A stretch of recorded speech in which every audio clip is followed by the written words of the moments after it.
Well, welcome back. So acne can be a big problem for not just teenagers, but, we just chatted about it. I mean, grown-ups alike. So we're learning where the acne on your face, depending on the location, what it says about your health. Yeah, and so, hi, Danielle. So you're there talking to somebody who knows. So if I get a breakout on my forehead, it's different than if I get a big one on my chin? Yeah, so today we're talking about facial mapping. It basically tells you, if you get a breakout on your cheek or your chin or maybe your forehead, it all means different things. So we're at Stockton Dermatology today. We're with the physician's assistant, John Shaff, here with us. So this is kind of all new to me, too. I didn't know. I thought a breakout was a breakout. Right. And a lot of people do think a breakout is a breakout, but they all can mean different things. I have patients of all ages, young to old, and at different stages in life, different things can cause breakouts. Is it hormones? Is it diet? Is it stress? Sleeping? Gut health? All those things can play a role, definitely, into types of acne, where you're getting it.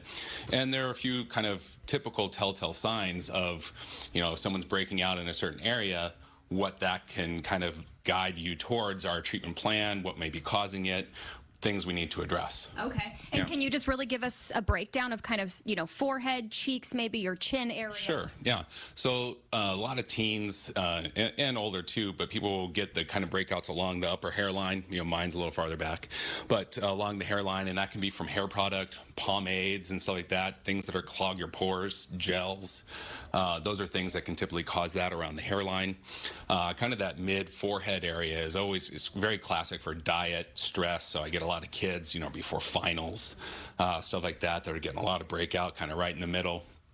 The kind of upper cheeks can be from touching your face, talking on the phone. When was the last time you cleaned your cell phone? Then the other big culprit is I'll have patients coming in with their left side is really bad, but their right side is clear. My first question is, what side do you sleep on?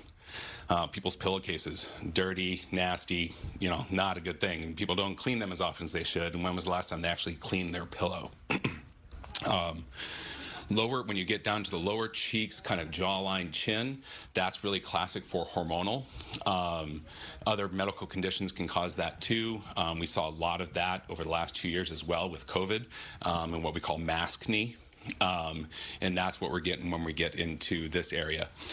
Nose can be stress, diet, alcohol. Those are kind of be some of the things, but the nose kind of plays the nose kind of plays into the diet and stress part. Okay. And what exactly should people do? I mean, one breakout here and there, I'm sure it's nothing to be concerned about. One breakout here and there, of course, not a big deal. But if it's happening all over and pretty constant, particularly with my teenage boys, start washing the face. People just, the benefits they can do from washing their face morning and night and moisturizing can make a big difference with just that.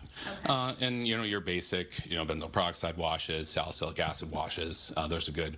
Outside of that, when things aren't working, time to come see the dermatologist. And those two products that you mentioned, are those the best over the counter? To start with, yes, those are a good thing. The benzoyl peroxide and salicylic acid washes are good, basic, cheap, easy, pretty hard to cause any damage with those. And I also, with the moisturizer, a lot of people say, I don't want my skin to be oily, but if you don't moisturize, then it overproduces. Correct. If you don't moisturize, then you get too dry, and then your body overreacts and creates too much oil to try and compensate.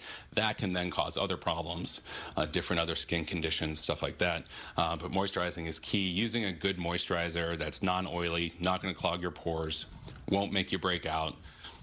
Just good, basic, simple products like CeraVe, Cetaphil, Vanicream, Neutrogena, they all have really good moisturizers. But if it's not going away, obviously come see a professional. Absolutely. And get the medical stuff. Definitely. The good stuff. Yeah. Awesome. Thank you so much. We appreciate it. Yeah, and I think the biggest tip that a lot of people don't think about, we were just talking about, is the pillowcase. I mean, obviously you wash your sheets very often, but it's that pillowcase because you're laying on it and your skin is just right there. So interesting, got to keep right? those clean. Different parts of your face. The it is. Oh, yeah. Versus the chin and the nose.